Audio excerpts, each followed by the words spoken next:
Le French art de vivre est-il menacé outre-Atlantique?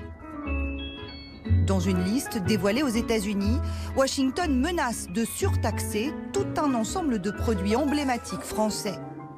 Des produits laitiers aux crèmes de soins, du maquillage au champagne, en passant par la porcelaine et la maroquinerie de luxe. Des tarifs douaniers additionnels pouvant aller jusqu'à 100%, de quoi promouvoir le Made in USA sur une sélection de produits loin d'être anodine.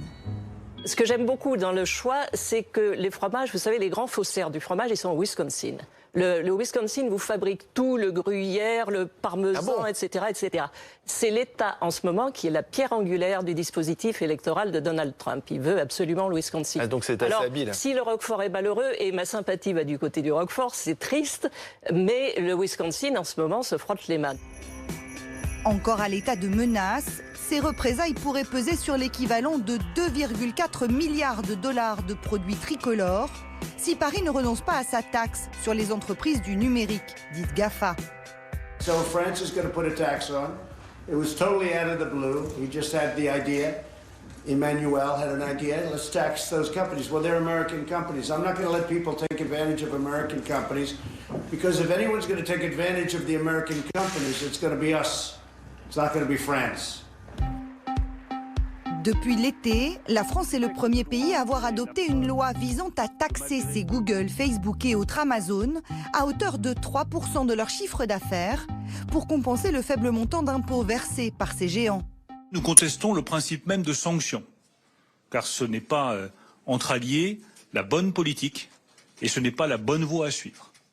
Mais les États-Unis doivent savoir que s'ils s'engageaient dans un nouveau train de sanctions contre la France, l'Union européenne serait prête à réagir et prête à réagir fortement. Car le bras de fer engagé par la France ne date pas d'hier. À défaut de convaincre ses alliés européens, en premier lieu l'Allemagne, Paris est parti seul en croisade. Mais peu à peu, l'idée fait son chemin.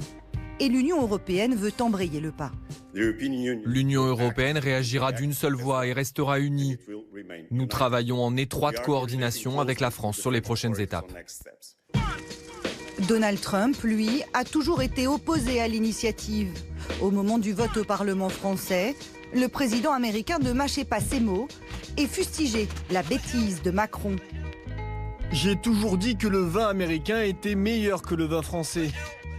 Une menace à peine voilée qui n'a pas manqué d'inquiéter les vignerons du Bordelais. La clientèle américaine est vraiment une grosse partie de notre activité.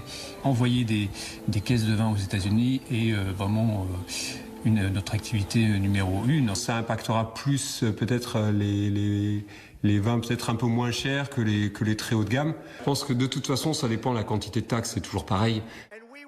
Fidèle à son mot d'ordre, Donald Trump prône l'America First, l'Amérique d'abord.